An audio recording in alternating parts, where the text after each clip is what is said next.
should have washed your hands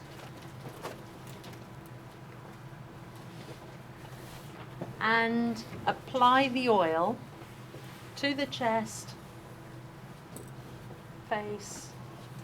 If you don't have enough on your hands, you can apply a little bit more. If you still have enough, just apply the oil at the same time. If you need to apply more, just bring the oil to your hands and apply. Do check with your clients at the start whether they do want oil in their hair or not. You happy with that's fine. And then you're ready to start. You have 5 minutes allocated for the chest, 5 for the face, 5 for the hair and scalp. Start off with a prayer across the pectorals, around the shoulders. Pull as you come up and return. Link your movements well.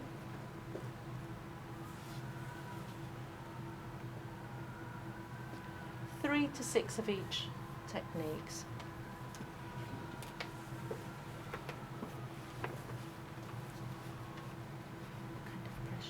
That's the okay. Next technique is your pressure points underneath the clavicle. So we're going to start under the clavicle, where you press, hold and release. Move outwards, across the pectorals, right under the clavicle.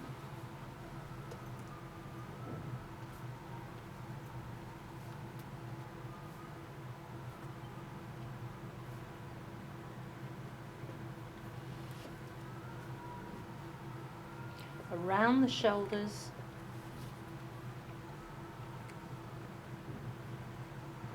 and then over the clavicle.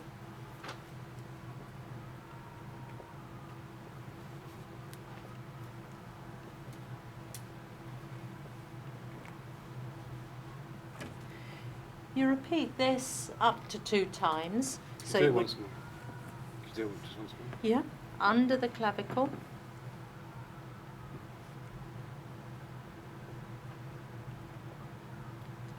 Nice and slow, wait for the pressure points. Once you get to the area where the clavicle meets the shoulder, you work round the shoulders. And back round. Have you actually got something that's guiding you around, or are you just... Yeah, just working right round the shoulder. You'll feel the ball Around the... okay. around the ball of the shoulder. And right back. We're then going to do the knuckling. So we knuckle across the front of the pectorals, around the shoulders,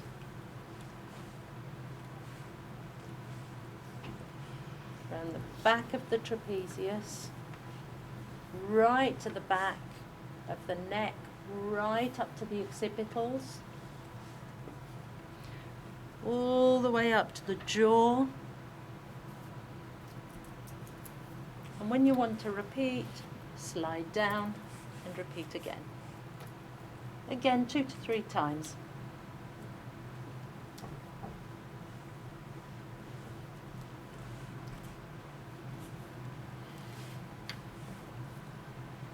Right to the back of the neck.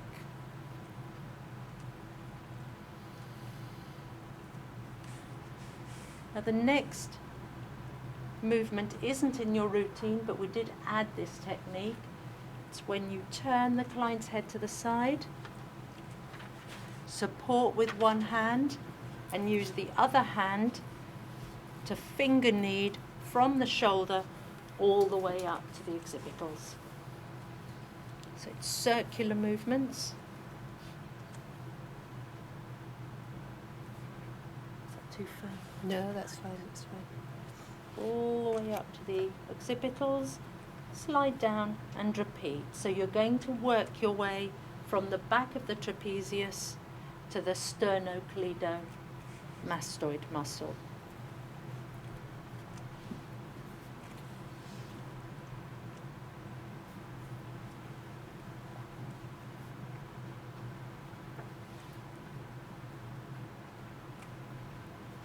Once you've reached the sternocleido area,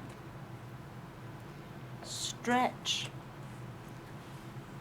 and stretch the entire sternocleido and platysma area. Okay. Gently back up. Nice stretch. And back. Then you will guide the head round to the other side. Stretch and repeat. Finger kneading. So you can go all the way to the back of the neck, you feel the spine, you feel the vertebrae, right to the occipitals, slide back and repeat.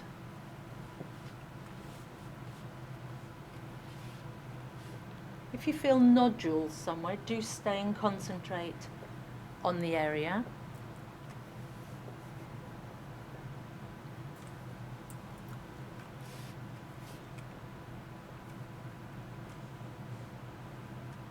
Work to the front of the neck and the side of the platysma.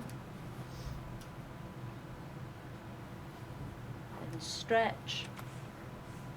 Support well and stretch the sides.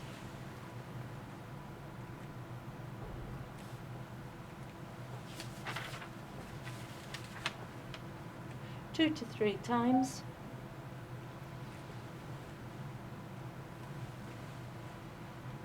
Support the head and finish off with some effleurage techniques and pulling of the neck. When you're stretching the neck, place your fingers underneath the neck, cup the head in your hands and pull until you see the toes move.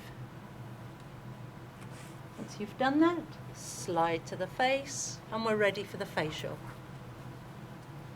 Prayer movement. Fingers fall across the frontalis muscle of the face, down, steeple, drop the hands over the nose and drain out to the auricular nodes. There are 2 ways of linking this technique. You can either just slide back and repeat, or as you come across, steeple, you can drop your fingers out, drain across the sinuses, and you can circle around the temples.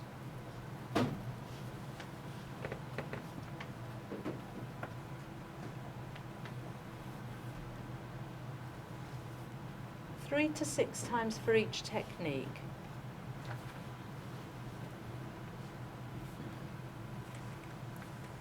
Steeple, down, across.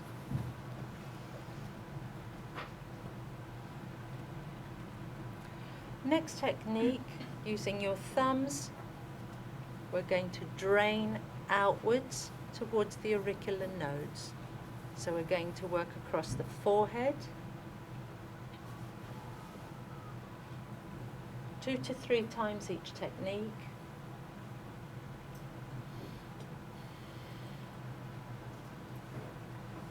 Link them so that you don't lose contact with your client.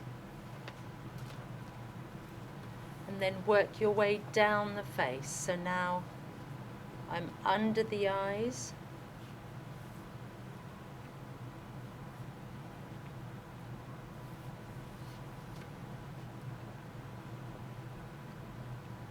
Work my way up to the upper lip and out.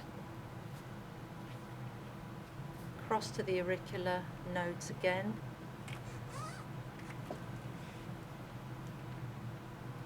Then over the mentalis area, the mandible, and drain out again. It is essential that you have a little bit of oil on your hands so that you don't stretch the skin.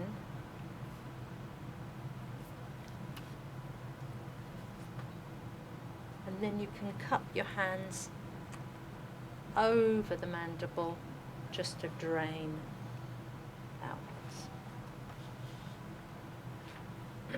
We're going to continue then with some pressure points. So we're going to link the movement back up to the forehead, and we're going to do some pressure points. Pressure points, you can work with your fingers across, or you can work with your fingers vertically up the forehead. Start off with some pressure points around the bridge of the nose, and then the pressure points of the forehead. You press, hold, then release. This whole sequence should cover the entire forehead area.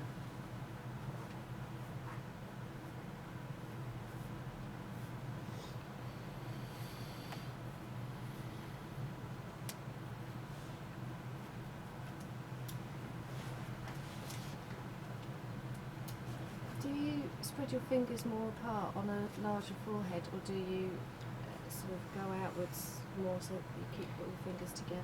Generally try and keep them together so that you're not missing any areas out.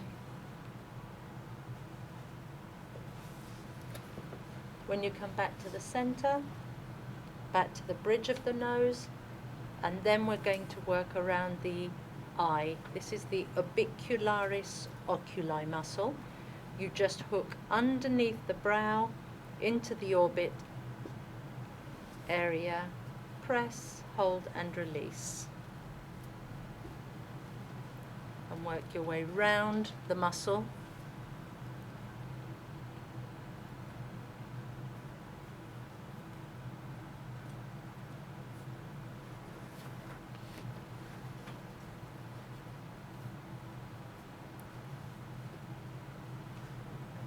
Right up to the corner of the nose, back up to your starting position, which is the bridge of the nose. And you would repeat this approximately once or twice. So that would be across, round the orbicularis oculi, and back up to the bridge of the nose. You then slide down, press at the side of the nose, and then we're going to work the pressure points of the sinuses. Here we're going to press underneath the zygomatic bone. So we press, hold, and release. This can be a little bit tender if your client has some congestion. So do you go lighter, or Still fairly try? firm, as long as you've got a good hold onto the zygomatic bone. And you go right up to the ears.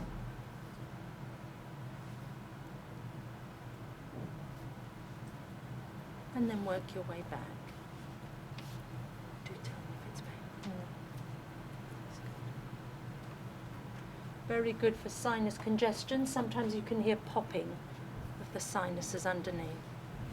If you have quite a bit of congestion, I suggest you hook under the zygomatic bone and you drain the sinuses out.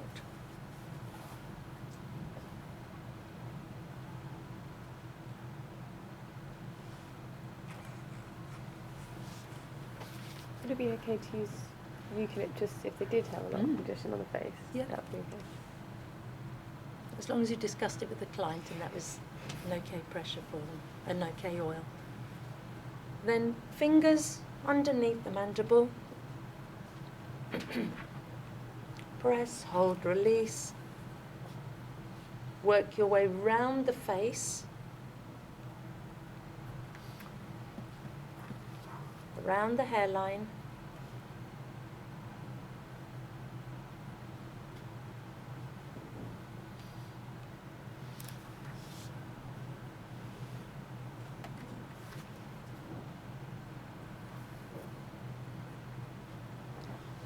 round.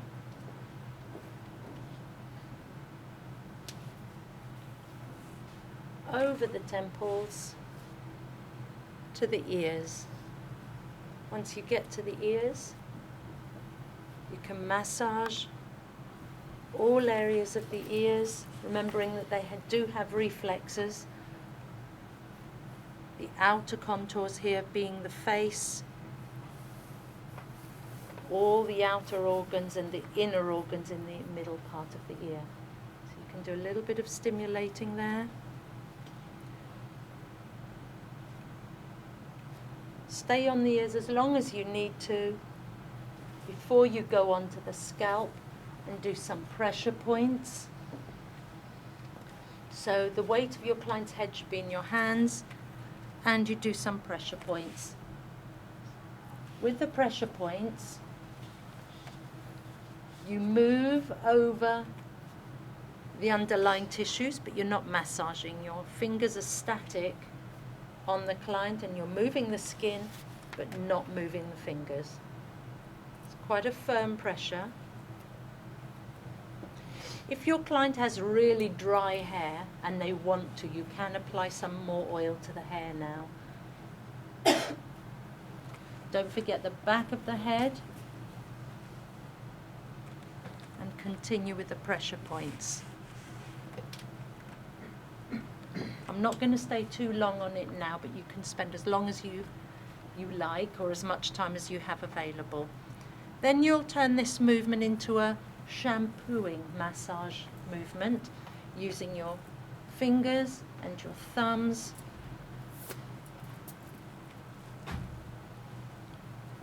You're going to massage the scalp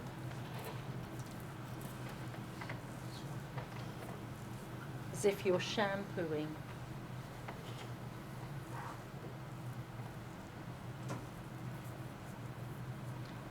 This is really nice if you've got a headache coming on, not if you've got a migraine and you're feeling sick, but if you've just got a slight headache coming on, if you're tired, if you're stressed, a scalp massage is really nice to do and to have.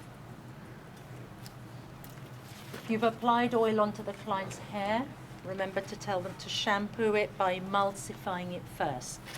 That means they must apply the shampoo before the water, then shampoo it twice, rinsing in between until the oil comes out. And after your shampooing, it's optional, you can do some hair tugging. Hair tugging is just literally placing your hands in the hair, clenching your fists, and tugging. Fingers clenched. Your clients will tell you afterwards which parts of the treatment they enjoyed most and least, so you know what to do in future and what not to do. Then you can finish by some nice, gentle stroking. You could apply a little bit more oil to the hair if you wanted to work the oil into the hair at this stage. If you're working on a person with no hair, just do some stroking of the scalp.